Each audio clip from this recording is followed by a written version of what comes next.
और लोग आने वाले हैं या स्टार्ट किया जाए? थोड़ा सा देख लेते हैं, वेट कर लेते हैं।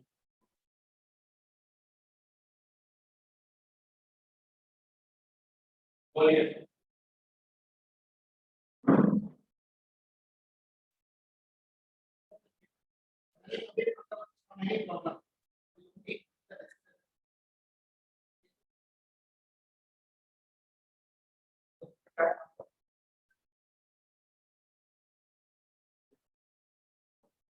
बताते हैं उनको।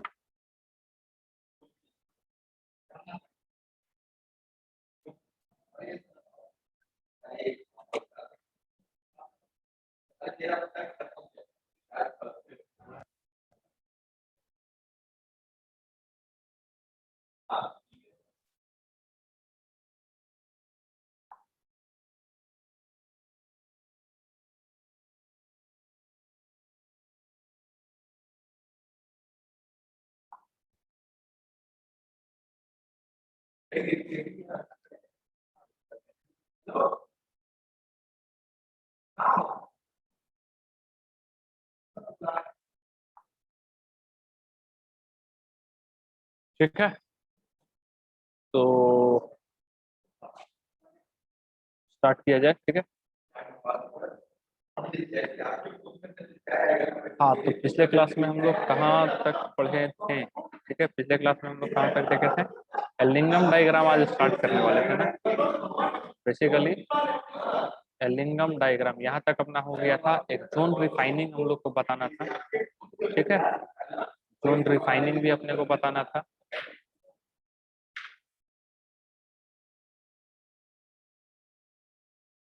ठीक, तो बेसिकली जोन रिफाइनिंग है क्या? तो ये वाला जो है वो किसके लिए होता है? तो ये बेसिकली सेमीकंडक्टर, ये प्योरिटी, ये क्या बोला कि हाई प्योरिटी मेटल के लिए अपने को चाहिए होता है। ठीक है, किसके लिए चाहिए होता है? हाई प्योरिटी मेटल्स के लिए एंड सेमीकंडक्टर एलिमेंट्स के लिए। ध्यान से समझ लेना, ये किसके लिए अपने को चाहिए होगा? High conductor, high conductor metals के लिए, और साथ ही साथ किसके लिए हम लोग यूज कर रहे हैं? सेमीकंडक्टर जो मेटल्स है उनके लिए। ठीक है, क्लियर है? अब यहाँ देखेंगे एस आई, ठीक है, जीई, जीए, आई एन, ये क्या है? सब सेमी में आ जाता है आपका, मेटलॉइड्स में आ जाता है, आता है ना। तो सेमीकंडक्टर्स के रूप में हम लोग इसका इस्तेमाल भी करते हैं। ये पढ़े भी होंगे, किसमें पढ़े होंगे? फिजिक्स में भी पढ़ने को मिलता है, और साथ ही साथ आपको जो आपका चैप्टर है, ठीक है, सॉलिड स्टेट, उसमें भी आपको सेमीकंडक्टर्स थोड़ा सा पढ़ने को मिलता है। तो अब इसमें होता क्या है, ये किस प्रिंसिपल पर काम करता है? तो कहता है solubility of impurity is greater in liquid metal as compare to solid.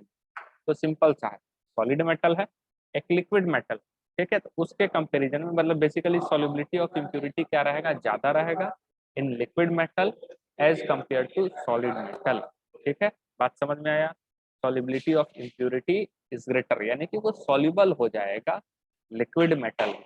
ठीक है, लिक्विड मतलब लिक्विड मेटल में as compare to solid metal. ठीक है, as compare to solid metal. तो ये क्या रहेगा एक तरह से, मतलब सॉलिड मेटल में उसका सॉल्युबिलिटी क्या होगा? कम। ठीक है, यही बोल रहा है ना। अब देखो यहाँ पे क्या है, ये तुम्हारा पूरा का पूरा हम एक टुकड़ा लिए हुए हैं, किसका? तो लिए हुए हैं अपना कोर का, ऐसा समझ लेना है। ठीक है, अब ये सॉलिड था, और सॉलिड में तुम्हारा क्या रहेगा? इम्प्योरिटी, मतलब कि पकड़े हुए रहेगा, उसको होल्ड किए हुए रहेगा। क्लियर है? ये होल्ड किए हुए रहेगा इम्प्योरिटी इसमें। लेकिन उसके बाद जैसे जैसे हम उसको किस में कन्वर्ट करते जाएंगे? लिक्विड में। जैसे जैसे किस में कन्वर्ट करते जाएंगे? लिक्विड में। ठीक है, लिक्विड में कन्वर्ट करेंगे तो impurities are more soluble. Impurity क्या हो जाएगा? सॉल्युबल हो जाएगा। ठीक है, इम्प्योरिटी क्या हो जाएगा? सॉल्युबल। अब इसका मैकेनिज्म देखेंगे किस तरीके से ये वर्क करता है। ये तो ओवरऑल रफली हो गया ये, यहाँ पे इसका mechanism and that is called zone refining. ध्यान से देखना है, ये पूरा एक चेम्बर रहता है बड़ा सा। क्या रहता है? बड़ा सा चेम्बर रहता है, जिसमें हम लोग क्या करते हैं, ये पूरा का पूरा मेटल लिया हुआ, ठीक है, पूरा मेटल लिया हुआ है, सॉलिड जोन ये पूरा है तुम्हारा। ठीक है, कोटिंग किया हुआ है, ठीक है, मेटल का। ठीक, और इसमें क्या है, मतलब वही प्योर इम्प्योर दोनों मिला हुआ है। अब ये क्या कर रहा है, इधर से ये वाला जो पार्ट है वो एक तरह से क्या है? इम्प्योर मेटल, कौन सा पार्ट है, इम्प्योर, ठीक। और ये इम्प्योर, ठीक है, ये आपका क्या है, इम्प्योर मेटल ब्लैक, इस तरीके से लिख रहा है, ठीक है। कूलिंग, अब बेसिकली होता क्या है, और ये फ्यूज जोन इसको कह रहा है, फ्यूज जोन मतलब इसको फ्यूज करेगा, ठीक है। और ये जो है, ये वाला पार्ट जो है बोल रहा है लिक्विड मेटल विथ इम्प्योरिटीज, ये वाला पार्ट यहाँ पे क्या बोल रहा है, लिक्विड मेटल विथ इम्प्योरिटीज। और यहाँ से इसने क्या किया है, पूरे एटमोस्फेयर को क्या रखा है, इनर्ट रखा है, ठीक है, एटमोस्फेयर ऑफ इनर्ट गैस, ठीक है। और ये सॉलिड जोन जो है वो ये वाला है, ठीक है। Repeating many times for refining the metals. अब बात ये है कि ये जो भी प्रोसेस अभी हम बताएंगे उसको बार बार रिपीट किया जाता है, बार बार क्या किया जाता है, रिपीट किया जाता है, तभी जाकर के ये प्रोसेस हो पाता है। बेसिकली कुछ नहीं है, इसको मेटल रॉड को हम इस वाले से ये वाला जो है इससे हम गुजारते हैं, ठीक है। इससे क्या करते हैं, गुजारते हैं, ये वाला जो सर्कुलर मेटल हीटर है एक तरह से हीट करता है, हीट करता है। तो ये वाला याद कीजिए, क्या बोले थे कि सॉलिड से किस में कन्वर्ट करेंगे, लिक्विड में। सॉलिड से किस में कन्वर्ट होगा, लिक्विड में। तो कुछ तो होगा ना जिससे ये क्या होगा, कन्वर्ट होगा, कुछ तो होगा ना जिससे होगा ये कन्वर्ट। तो यही ये सर्कुलर मेटल रॉड लगाया हुआ है हीटर के तौर पर, जिससे हम मेटल को गुजारेंगे, सिंपल, जिससे हम मेटल को गुजारेंगे तो ये कन्वर्ट होता है लिक्विड में, ठीक है। और उसका इम्प्योरिटी जो होता है वो सॉल्युबल, देन आफ्टर हम उसको अलग कर लेंगे, ठीक है। बात समझ में आया। लेकिन ये सॉलिड फॉर्म में जब रहता है तो इसको कर पाना मुश्किल होता है। इज दैट क्लियर, समझ में आ रहा है। अब ठीक है, अब क्या, अब जरा सा देखें, तो यही है आपका जोन रिफाइन, ठीक है। द मोल्टेन जोन, ठीक है, मूव्स अलोंग द इम्प्योरिटी, ठीक है, living behind the pure metal. और जो मोल्टेन जोन रहेगा जहां से मेल्ट कर रहा है एक तरह से along with impurity, living behind the pure metal, ठीक है। देन उसके बाद हम लोग उसको प्यूरिफाई करके निकाल सकते हैं। तो ये रहा आपका जोन रिफाइनिंग का मेथड, ठीक है, ये रहा जोन रिफाइनिंग का आपका मेथड। आगे जो हम लोग मोस्ट इंपॉर्टेंट चीज, इसको आप एक बार एनसीईआरटी रीड कर सकते हैं, ठीक है, एनसीईआरटी से भी एक बार जरूर रीड करना। उसमें क्या है, एक लैंग्वेज उसका मिलेगा आपको, तो एक बार कुछ चीजें और अच्छे से आपको सामने आ सकती है, ठीक है। लेकिन रीडिंग एनसीईआरटी तो मस्ट, ठीक है, ये एनसीईआरटी तो मस्ट है, एकदम आपको रीड करना ही करना है, कितना भी कुछ पढ़ लेते हैं, एनसीईआरटी आपको रीड करना ही है। अब एलिंगम डायग्राम, ये वीवीआई है, मोस्ट इंपॉर्टेंट, ठीक है। एलिंगम डायग्राम देखेंगे जरा,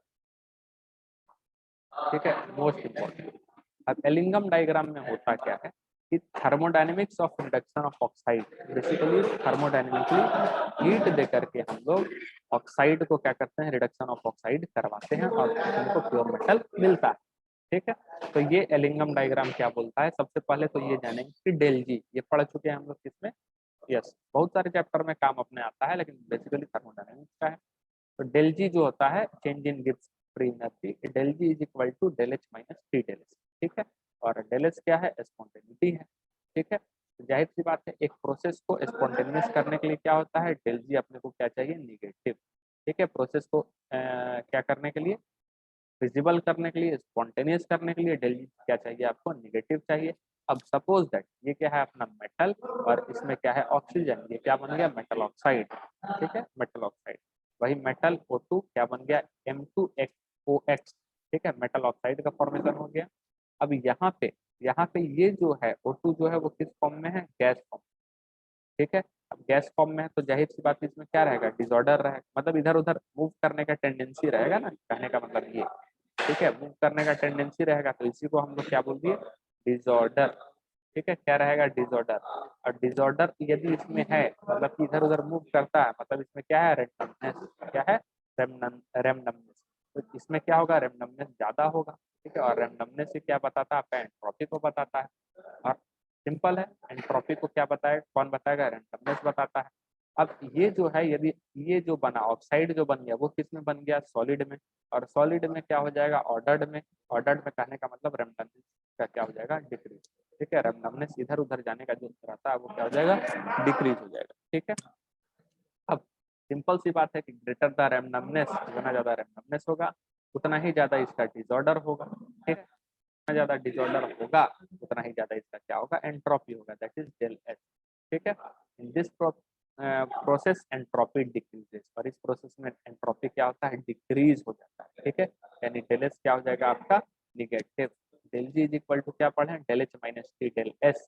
और इसको यदि हम एक ग्राफ के फॉर्म में ले आए तो क्या बनेगा, y is equal to C minus M X, और यहाँ पे जो s रहेगा, ठीक है, वो m, बेसिकली वो क्या है आपका स्लोप, ठीक है, और s जो है यहाँ पे जो हम बात कर रहे हैं एंट्रोपी का, वो m, ठीक है, m जो स्लोप है is equal to del S, और स्लोप क्या बताता है आपका, डेल क्या बताता है, चेंज, डेल क्या बताता है, चेंज, ठीक है। तो ये चीज ध्यान में रखना कि यहाँ पे जो है डेल एस क्या है आपका निगेटिव में, ठीक है। अब आगे बढ़ते हैं, अब आगे बढ़ते हैं, अब यहाँ पे क्या है, इस चीज को जरा समझना है, ठीक है, ये वाला जो दिया हुआ, तो ये है आपका डेल जी, ये है आपका टेम्परेचर, ठीक है, डेल जी और टेम्परेचर, तो ये वाला क्या हो जाएगा, m plus O two M two X, ठीक है, M two X, M two O X होना चाहिए, एम टू ओ एक्स, ठीक है, ये तो ये बेसिकली क्या हो गया, स्लोप, ठीक है, और स्लोप क्या आएगा आपका पॉजिटिव, स्लोप क्या आएगा positive is equal to del S, और ये पॉजिटिव पॉजिटिव, हाँ, ये पॉजिटिव कैसे हो रहा है, तो निगेटिव और निगेटिव मिल करके क्या बन रहा है यहाँ पे पॉजिटिव, निगेटिव निगेटिव मिल करके क्या बन जा रहा है पॉजिटिव, और यहाँ डेल एच जो है, ठीक है, डेल एच जो है वो क्या है इंटरसेप्ट, जो कि क्या रहेगा पॉजिटिव, और ये डिपेंड करता है डेल एच, इस पर डिपेंड करता है डेल एच, एंट्रोपी जितना कम होगा डेल एच उतना ही क्या होगा, निगेटिव होगा। तो ये बेसिकली इस फंडे पे ये पूरा एलिनम डायग्राम चलता है। तो क्या करता है, अब ये तो हो गया, अब इसमें क्या है बेसिकली जो अपने को पूछता है एग्जामिनेशन हॉल एग्जाम में, वो इम्पोर्टेंट कहता है कि therefore the graph between del g and t will be a straight with positive slope for the formation of oxide, ठीक है, पॉजिटिव स्लोप बनाता है किसके लिए, ऑक्साइड के फॉर्मेशन के लिए। अब ये पूरा का पूरा जो ग्राफ है ये आपको इस तरीके से नजर आ रहा है, ये ठीक है, उसमें टेम्परेचर हो सकता है थोड़ा बहुत एनसीईआरटी का इधर उधर होगा, इसलिए हम कहें कि एक बार उसको भी रीड करना चाहिए। तो ये देखेंगे कई सारे इसमें ग्राफ है, कुछ इस यहाँ से अचानक जो है, इस पॉइंट से अचानक जो है वो टर्न कर जा रहे हैं ऊपर, कुछ इस पॉइंट से जो है, इस पॉइंट से अचानक टर्न कर जा रहे हैं नीचे, बेसिकली ये टेम्परेचर है, और बेसिकली ये डेल जी जो change in Gibbs free energy वो है, ठीक है, पूरा का पूरा ये। तो अब इस चीज को समझेंगे कैसे, यहाँ पे कुछ कुछ बात क्या क्या आता है, कहता है इंपॉर्टेंट पॉइंट क्या है, बोलता slope of del G and versus del T, ठीक है, slope of del G versus del T, ठीक है, like give the entropy change for the reaction, ये क्या बताता है, ये लाइन जो है entropy change of the reaction बताता है। Sudden increase in slope in the graph represent melting of metal denotes its melting point, यानी कि सडन जो ग्राफ आप देखेंगे ऐसे जा रहा है, सडन जो है वो ऊपर की ओर हो जा रहा है, सॉरी सडन जो नीचे की ओर हो जा रहा है, तो ये जो सडन जो चेंज आ रहा है ये वाला पॉइंट, सडन जो चेंज आ रहा है यही इसका क्या हो जाएगा, मेल्टिंग पॉइंट, ठीक है, यही इसका क्या हो जाएगा, मेल्टिंग पॉइंट। जैसे कि ये ग्राफ में देखें ये यहाँ पे हुआ, तो ये वाला पॉइंट जो भी होगा टेम्परेचर दैट इसका क्या हो जाएगा, मेल्टिंग पॉइंट, ठीक है। अब ये यहाँ से चेंज हुआ ऊपर की तरफ, तो ये वाला पॉइंट जो भी होगा इसका क्या हो जाएगा, मेल्टिंग। इज दैट क्लियर, हम क्या बताना चाह रहे हैं, ठीक। अब जो है, ठीक है, अब जो है यहाँ पे आगे बढ़ रहे हैं, उसके बाद पॉइंट क्या बोलता है कि for most of the reaction becomes more positive with increase in temperature, that is stability of oxide decreases।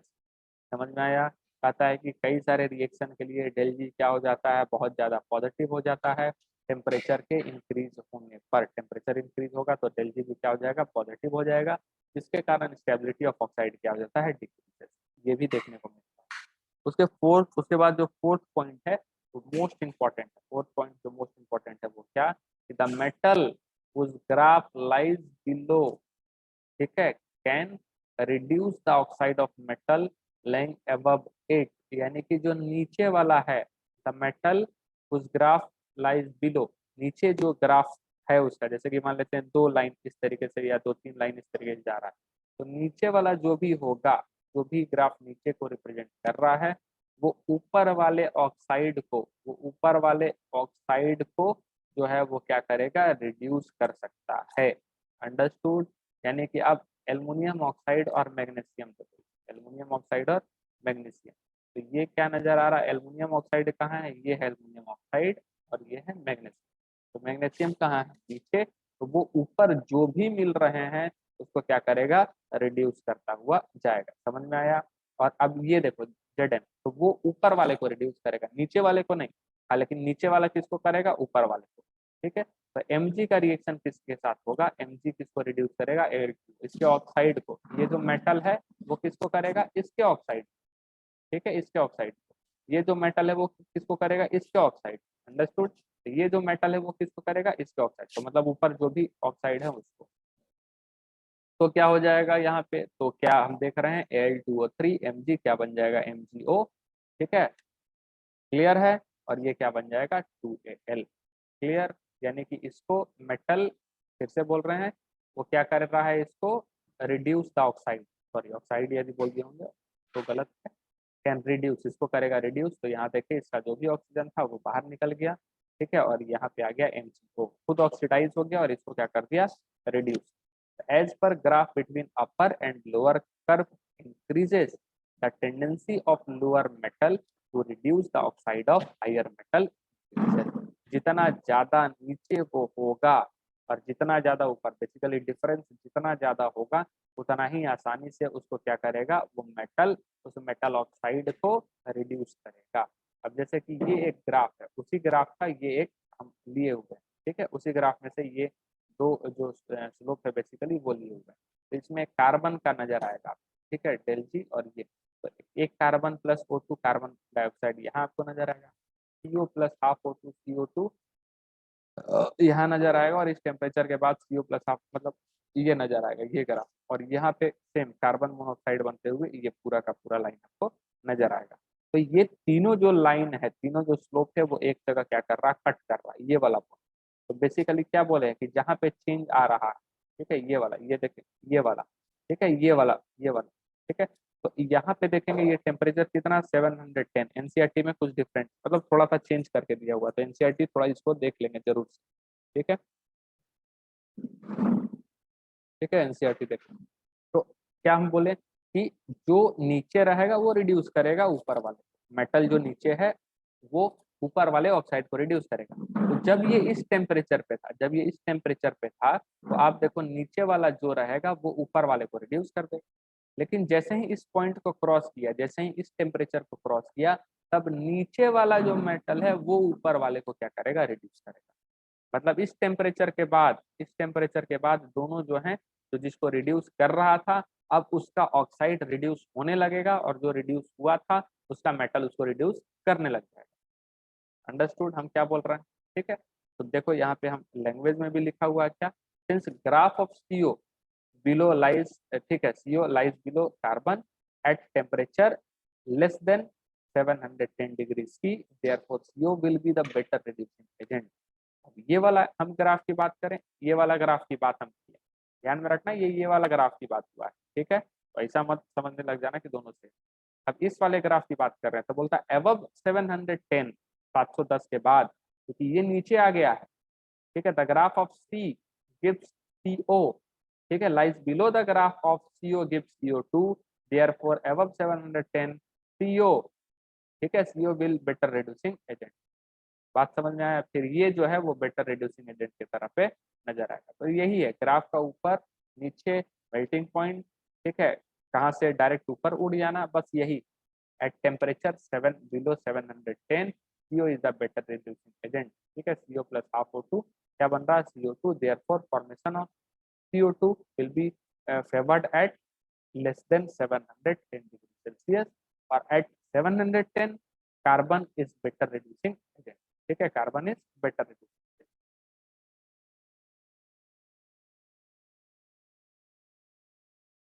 ठीक है, तो carbon plus O2 CO2, therefore formation of CO will be favoured, ठीक है, लेस देन 710।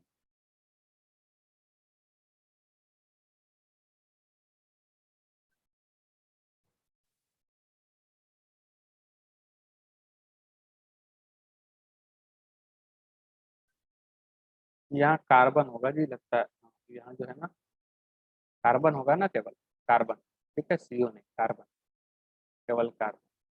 ठीक है, clear? Carbon will be the better reducing agent. तो ये हो गया। ठीक, अब जैसे कि ये क्वेश्चन दिया हुआ, क्वेश्चन दिया हुआ, समझ रहे हैं? क्या बोलता है कि ये आपका डेल जी है, ये एल्युमिनियम यहाँ पे है और ये एम जी यहाँ से जस्ट ऊपर चला गया है। तो ये वाला पार्ट यहाँ से देखो, यहाँ से दोनों में चेंजेज आ जा रहा है। क्वेश्चन क्या बोल रहा है, which of the following is correct, all can reduce MgO below 1800। ये कौन सा टेम्परेचर है, 1800, ठीक है। तो all can reduce MgO, MgO अब ऊपर बनेगा, ठीक है। एमजीओ 1800 के कैन रिड्यूस बिलो 1800, 1800 के नीचे, ठीक है। एमजीओ को कोई भी रिड्यूस कर सकता है क्या, MG can reduce Al2O3 above 1800 ना, 1800 के ऊपर तो ये ऊपर चला गया ना, ये कहाँ से रिड्यूस करेगा, और 1800 के नीचे इसको रिड्यूस किया सकता है कि नहीं, ये ऊपर चाहिए, जिसको रिड्यूस करना है वो ऊपर, और जो रिड्यूस कर रहा है वो नीचे, ठीक है।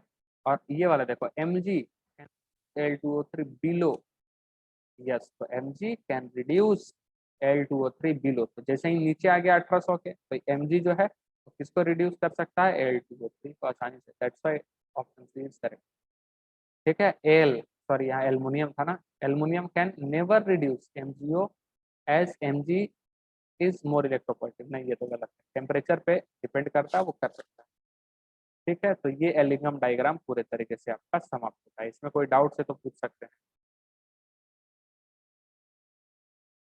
डाउट है क्या एलिंगम डायग्राम का।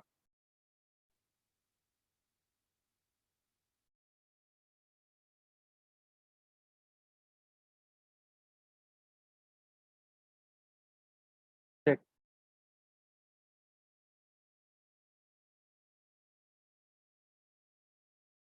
अब यहाँ पे जो है, ठीक है, अब यहाँ पे जो है हम लोग कहाँ जा रहे हैं, ये हो गया एलिंगम डायग्राम पूरा। अब हम लोग जा रहे हैं, ये देखेंगे मेटलर्जी ऑफ आयरन, आयरन और कॉपर बचा हुआ है, मेटलर्जी ऑफ आयरन। तो इसमें क्या होता है, चीफ फोर होता है, ठीक है। चीफ फोर किसको कहेंगे, मतलब बेसिकली वही आयरन कहेंगे, और को हम लोग क्या बोल रहे हैं, चीफ फोर कह रहे हैं। Fe2O3 जिसको हम लोग क्या बोलते हैं, हेमाटाइट, और Fe3O4 that is called magnetite. ये ब्लास्ट फर्नेस में होता है, काफी हाई टेम्परेचर चाहिए होता है। याद कीजिए फ्लक्स वगैरह की हम बात किए, तो यहाँ भी बहुत वो चीज यहाँ पे बात होगा, ठीक है, कि वो जो कि फ्यूजिबल नहीं होता है जो, और ठीक है, उसके साथ मिल करके उसको क्या बनाने का काम करता है, फ्यूजिबल, ठीक है, ये फ्लक्स का प्रॉपर्टी। तो सबसे पहले क्या करते हैं, क्रशिंग एंड ग्राइंडिंग, याद होगा आपको। फिर क्या करते हैं, concentration of ore, concentration of ore जो है, अब आयरन का ओर है तो ग्रेविटी सेपरेशन, याद है, या फिर मैग्नेटिक सेपरेशन ही होगा, मैग्नेट। तो आयरन का ओर है, क्योंकि आयरन क्या होता है, मैग्नेट में चिपकता है, इसलिए कंसंट्रेशन ऑफ ओर जो किया जाएगा वो मैग्नेटिक से ही किया जाएगा। Is that clear. अब जो conversion of ore into oxide, ये प्रोसेस हो गया, कंसंट्रेशन कर लिए। अब जो यहाँ पे conversion of ore into oxide है, वो जो होता है वो किस प्रोसेस से होता है, कैल्सिनेशन, ठीक है, sorry, calcination followed by roasting, calcination followed by roasting से ये जो है conversion of ore into oxide बनेगा, यानी इन Fe2O3, ठीक है, FeCO3 is present as impurity. तो याद रखना कि आयरन के ओर में इम्प्यूरिटी के तौर पे क्या है, FeCO3 है, FeCO3 है। तो as remove FeCO3 and volatile impurity, roasting is done after calcination. यही चीज है कि यहाँ पे रोस्टिंग और कैल्सिलेशन दोनों इस्तेमाल हो रहा है। तो सबसे पहले हम क्या करते हैं, ठीक है, इज डन आफ्टर कैल्सिलेशन, ठीक है। क्या बोलता है, volatile impurity remove iron carbonate, ठीक है, FeCO3 and volatile impurity, roasting is done after calcination, ठीक है। आफ्टर कैल्सिनेशन हम लोग क्या करते हैं, रोस्टिंग करते हैं, ठीक। अब क्या कैल्सिलेशन में, कैल्सिनेशन में क्या हो रहा है आपका, जो आयरन कार्बोनेट था उसको हीट किए, ठीक है, हीट किए, क्या बन जाएगा, FeO, ठीक है, FeO, और साथ ही साथ क्या बनेगा आपका, CO2। और FeO जो बना है, अभी भी ये क्या है, इम्प्योर, अभी भी क्या है, इम्प्योर, इम्प्योर। अब इम्प्योर FeO को, ठीक है, इम्प्योर FeO को हम लोग क्या करेंगे, रोस्ट कर देते हैं, किसके प्रेजेंस में, एयर के प्रेजेंस में, यानी कि ऑक्सीजन के प्रेजेंस में, और ये क्या बना देता है, Fe2O3, Fe2O3।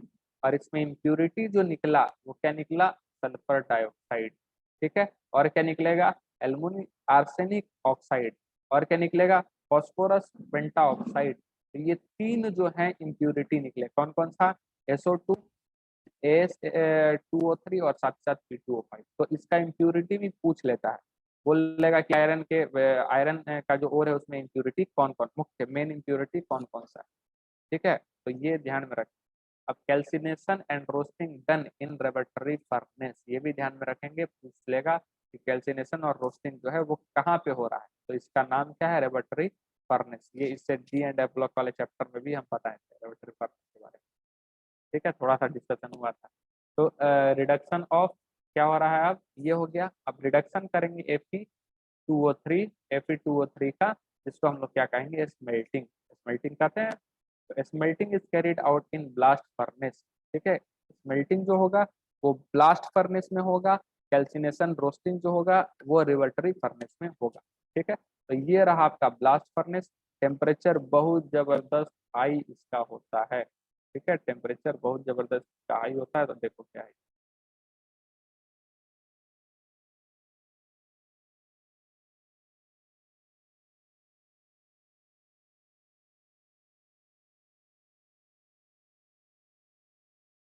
जैसे फौज क्यों हो गया।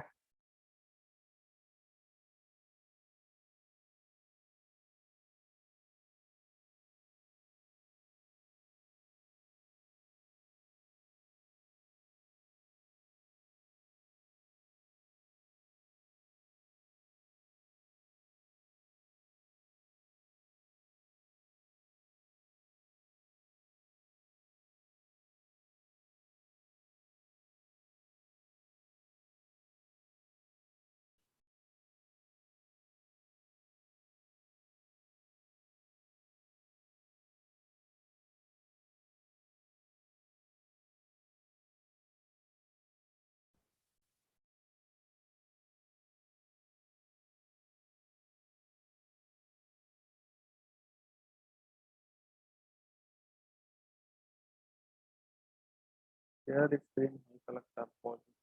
Okay sorry.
तो ये रहा आपका जो हम लोग स्मेल्टिंग करने जा रहे हैं वो।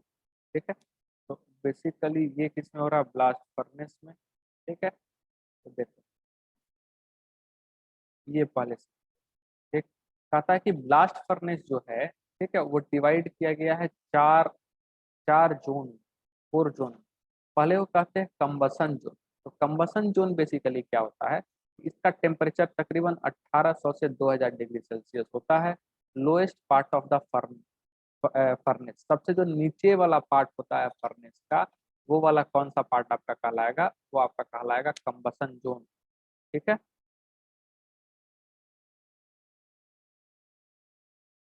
ठीक, वो क्या कहलाएगा आपका, कंबसन जोन।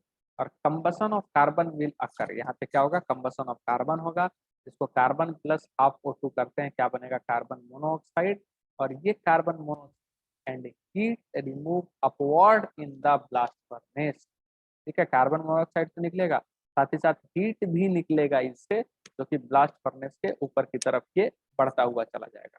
तो सबसे पहला आपका क्या हो गया, सबसे पहला हो गया कंबसन जोन। बड़ा धीरे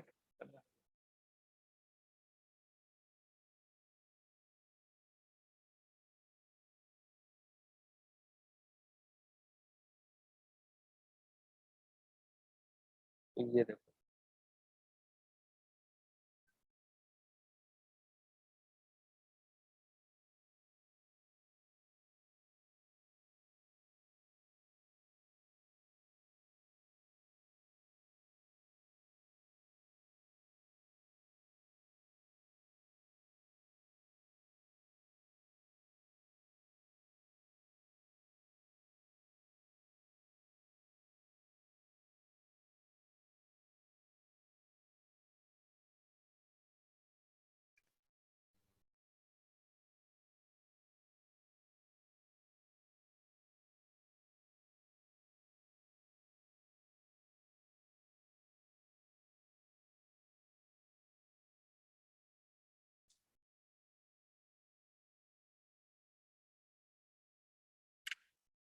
पॉज हो गया, चलिए वेट कर लेते हैं।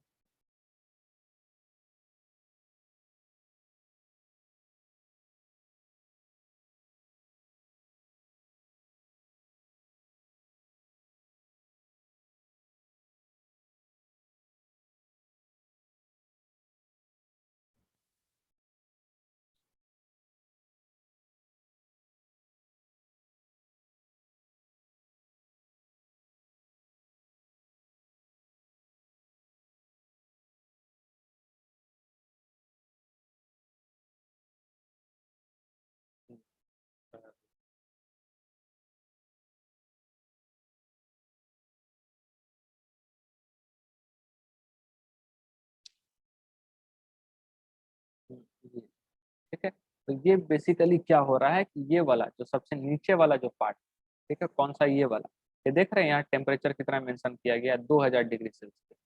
ठीक है, एकदम जबरदस्त जो रहता है यहाँ पे टेम्परेचर आपका रहता है। तो यहाँ पे जो रिएक्शन करवाया गया, ठीक है, जहाँ पे क्या निकला आपका, और ये कितना मीटर लंबा रहता है, ये तकरीबन 30 से 40 मीटर, ये जो ब्लास्ट करने से वो होता है। ठीक है, यहाँ पे जो भी है,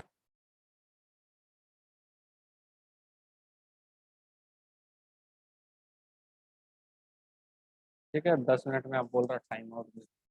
चलो कोई बात। तो ये हम क्या बोले कि बेसिकली क्या रहेगा, इस तरीके से दो चेम्बर आपके इस तरीके से बने रहेंगे। यहाँ भी कार्बन का जो पार्ट है वो रहेगा, यहाँ भी कार्बन जो रहेगा वो कोक के फॉर्म में रहेगा। ठीक है, उसके बाद एयर, यहाँ से एयर सप्लाई किया जाता है। ठीक है, यहाँ से एयर सप्लाई भी किया जाता है। ठीक है, ये मोल्टेन आयरन रहता है। ठीक है, ये ब्लास्ट हॉट एयर, ट्यूबियर, वो हॉट एयर यहाँ से दिया जाता है। तो बेसिकली क्या है ये, ठीक है, उस चीज को समझेंगे। हम क्या बोले सबसे पहले, सबसे पहला वाला क्या होता है, तो कंबसन जोन होता है, जिसको 1800 से 2000 वहाँ पे क्या होता है, टेम्परेचर होता है, जिसको lowest part of the furnace, सबसे नीचे वाला देखिए। बेसिकली उसमें क्या होता है, हम क्या बोले कि सीओ रिएक्शन जो होगा कार्बन का ऑक्सीजन के साथ, क्या बन जाएगा, कार्बन मोनोऑक्साइड। और सीओ तो बनेगा, साथ ही साथ हीट रिमूव होगा, हीट मूव करेगा upward in the blast furnace, upward in the blast furnace. दूसरा जो है वो रिडक्शन जोन, रिडक्शन जोन का जो टेम्परेचर है वो 250 से 1000 होता है। 250 से कितना होता है, 1000। 250 से 1000, 250 से 1000 वाला टेम्परेचर देखो यहाँ पे, 250 से 1000 वाला। ठीक है, ये वाला होगा तकरीबन तकरीबन, वहाँ तो और कम हो जा रहा है ना, ये वाला। ठीक है, ये वाला तुम्हारा मान के रखो, ये वाला जोन जो है पूरा वो होगा। अब यहाँ पे तुम्हारा क्या होता है, यहाँ पे तुम्हारा क्या होगा कि मतलब जो 250 सबसे ऊपर देखे, 500 लिखा था, उससे से लेकर के नीचे तक वो आएगा। तो सीओ जो है वो रिड्यूस हो जाता है किसमें, ऑक्साइड और, वहाँ पे सीओ जो है वो रिड्यूस हो जाएगा ऑक्साइड और में। तो ये Fe2O3 प्लस सीओ जो कि रिड्यूसिंग एजेंट के तौर पे काम करेगा यहाँ पे, वो रिड्यूस हो गया, सॉरी खुद ऑक्सीडाइज हो जाता है। ठीक है, और ऑक्साइड को क्या कर देगा आपका, यहाँ पे क्या बना देगा, Fe3O4। ठीक है, सीओ रिड्यूस द ऑक्साइड और क्या बन जाएगा, CO2, खुद बन जाएगा CO2। अब यहाँ पे रिडक्शन जोन, ये किसमें हो रहा है, पूरा का पूरा रिडक्शन जोन। और Fe3O4 प्लस CO फिर क्या बन जाएगा, FeO, फिर से CO2, फिर से CO को हम करवाएंगे इसके साथ, तो ये क्या बना देगा, आयरन, केवल और केवल आयरन यहाँ पे मिलेगा। तो ये किसमें हुआ, ये हुआ रिडक्शन जोन। ठीक है, रिडक्शन। और CO is considered to be a main reducing agent, ध्यान में रखना, रिड्यूसिंग एजेंट आयरन में पूछा मेटलर्जी में तो CO होगा। उसके बाद आता है फ्यूजन जोन, जो कि 1000 डिग्री से लेकर के 1300 डिग्री तक उसका होता है। इसमें FeO, ठीक है, CO के साथ मिलकर के Fe बनाता है, जो कि क्या रहता है, मोल्टेन, वो जो लास्ट वाला प्रोसेस बेसिकली रहेगा। ठीक है, क्या रहेगा, मोल्टेन आयरन बनाता है। और जो नीचे में जो आप उतना देख रहे थे ऑफ मेटल, वहां पे रहेगा, मतलब एकदम जबरदस्त टेम्परेचर, हाई टेम्परेचर वहां पे होता है। और वहां पे फिर किसका फॉर्मेशन होता है, स्लैग फॉर्मेशन जोन। ये एक बार देखे, ये ये देख रहे हो, मोल्टेन आयरन, मोल्टेन आयरन, ये सब क्या है, मोल्टेन, ये क्या है, पूरा मोल्टेन आयरन। ठीक है, एकदम जबरदस्त टेम्परेचर यहाँ पे रहता है। उसके बाद फिर क्या है, स्लैग, स्लैग देख रहे हो, स्लैग फॉर्मेशन। स्लैग फॉर्मेशन कैसे होता है भाई, वही स्लैग का प्रॉपर्टी क्या है कि जो नॉन फ्यूजिबल और, मतलब कि और है, और नहीं, बेसिकली वो जो आयरन जो अभी मोल्टेन आयरन है वो, ठीक है, तो उसको क्या करेगा, ये देखो, ये स्लैग फॉर्मेशन, एसिडिक इम्प्यूरिटी, ठीक है, जो भी इम्प्योरिटी उसमें है एसिडिक इम्प्योरिटी, ये फ्लक्स क्या इस्तेमाल किया, लाइम, ठीक है, लाइम का इस्तेमाल किया, तो इसके साथ रिएक्ट करके ये क्या बना देता है, कैल्शियम कार्बोनेट। और कैल्शियम कार्बोनेट को हम किस में ब्रेक कर देते हैं, कैल्शियम ऑक्साइड और CO2। और ये कैल्शियम ऑक्साइड फिर से रिएक्ट करता है SiO3, मतलब SiO3 के साथ, ये इम्प्योरिटी है, IMP इंपॉर्टेंट नहीं है, इम्प्योरिटी है। और क्या बना देगा, CaSiO3, जो यहाँ पे किस चीज के लिए काम करेगा, स्लैग के तौर पे, किसका काम करेगा, स्लैग, ठीक है, ये स्लैग बन गया। और स्लैग क्या था, फ्यूजिबल था, ठीक है। फ्लक्स क्या था, नॉन फ्लक्स मिलता है तो फिर फ्यूजिबल बना देता है, जिसको हम लोग क्या कहते हैं, स्लैग। लो डेंसिटी होता है इसका, ठीक है, float on metal surface and remove it easily from the metal, और इसको हम लोग इजिली जो है रिमूव कर सकते हैं। Iron obtained from blast furnace called pig iron, iron जो ब्लास्ट फर्नेस से निकलता है उसको पिग आयरन के नाम से जानते हैं, ठीक। Not used in industry because it is very bad quality, और इसका क्वालिटी जो होता है काफी खराब होता है। Iron plus 4% carbon plus impurity sulphur phosphorus magnesium, ये सब आपका मिला हुआ रहता है, ठीक है, तो ध्यान में रखना है। उसके बाद हम लोग क्या करते हैं कि पिग आयरन को लिए, पिग आयरन इस्तेमाल होता नहीं है, बहुत ज्यादा इम्प्योरिटी उसमें रहता है। अब क्या रहता है, पिग आयरन जो हम लोग लिए 4% कार्बन, ठीक। आयरन तीन तरीके का हो गया, पिग आयरन, कास्ट आयरन और रफ आयरन, ठीक है। तो ये इसको मेलिएबल आयरन भी कहा जाता है, इसमें 5% कार्बन होता है, ठीक है। Purest form of commercial iron, rough iron, ठीक है, purest form of commercial iron इसको कहा जाता है। और ये जो होगा क्या करेंगे, देखना जरा सा, ये क्या करेंगे, ठीक है, कास्टिंग आयरन, पिग आयरन लिए इसका कास्टिंग करेंगे, मतलब कि रीमेल्ट इसको करते हैं ऑक्सीजन के प्रेजेंस में, ठीक है। तो है क्या आपका बन जाएगा C+O2, ठीक है, और क्या रहेगा CO2। और ये वाला जो है बेसिकली इसके प्रेजेंस में ये इसको रीमेल्ट करके फिर कास्ट आयरन बना दिया जाता है, ठीक है, कास्ट आयरन में कन्वर्ट हो जाता है, कूल करेंगे ठंडा करेंगे तो ये किस में कन्वर्ट हो जाएगा, cast iron. Conversion of cast iron into rough iron, अब कन्वर्जन जो करेंगे कास्ट आयरन से रफ आयरन में, वो आपका होगा किसमें, रिवर्टरी फर्नेस। ये किसमें होगा, रिवर्टरी फर्नेस में। तो ये यहाँ पे आया आपका, ये रिवर्टरी फर्नेस है, यहाँ से एयर जाएगा, ठीक है। ये पूरा ये जो है ये क्या है, layer of Fe2O3, layer of Fe2O3 haematite का लेयर लगा हुआ है। ये मोल्टेन कास्ट आयरन है पूरा, ठीक है, ये वाला, ठीक है। ये एयर पास करवाएंगे तो ये धीरे धीरे किस में कन्वर्ट हो जाता है आपका, रफ आयरन, इसमें कन्वर्ट हो जाएगा आपका रफ आयरन। इसमें क्या होता है, इसमें बेसिकली क्या है, Fe2O3 प्लस 3 कार्बन, ठीक है, 4Fe और प्लस 3 ये आपका प्योर आयरन जो है मेलिएबल वो निकलता है। स्टील जो है वो क्या रहता है, एलॉय ऑफ कार्बन और Fe, ठीक है, जिसमें कार्बन का परसेंटेज 0.5 से लेकर के 2.5% रहता है। अब लास्ट जो है अपना मेटलर्जी ऑफ कॉपर, ठीक है, तो मेटलर्जी ऑफ कॉपर में क्या है, तो इसमें चीफ ओर जो इस्तेमाल होगा बेसिकली इसका जो ओर रहता है CuFeH2 Cu2S, ये रहता है सल्फाइड, और बेसिकली आपको मिलेगा, क्रशिंग एंड ग्राइंडिंग होगा। कंसंट्रेशन ऑफ ओर जो होता है वो फ्लोथ फ्लोटेशन मेथड के थ्रू इसका होता है, ठीक है, फ्लोथ फ्लोटेशन मेथड जो बताए थे पूरा टीवीयर वाला, वो वाला इस्तेमाल होता है। रोस्टिंग जो होता है वो कंसंट्रेटेड और is heated in presence of air, in presence of air करते हैं विथ SiO2, फ्लक्स जो है SiO2 यहाँ पे होगा इन रेवर्टरी फर्नेस, और किसमें होगा, रेवर्टरी फर्नेस में होता है, ठीक है। और यहाँ पे आफ्टर हीटिंग क्या होगा, ये जो था अपना जो और लिए हुए थे प्लस O2 किसमें कन्वर्ट हो गया, CuS plus FeS plus SO2, निकल गया ये SO2। अब ये FeS को किसके साथ करेंगे, ऑक्सीजन के साथ, क्या बनेगा, FeO, फिर से SO2 बाहर, ठीक है, फिर CuO जो है उसको करेंगे हाफ O2 के साथ, फिर क्या बन जाएगा, Cu2O प्लस SO2 फिर से बाहर,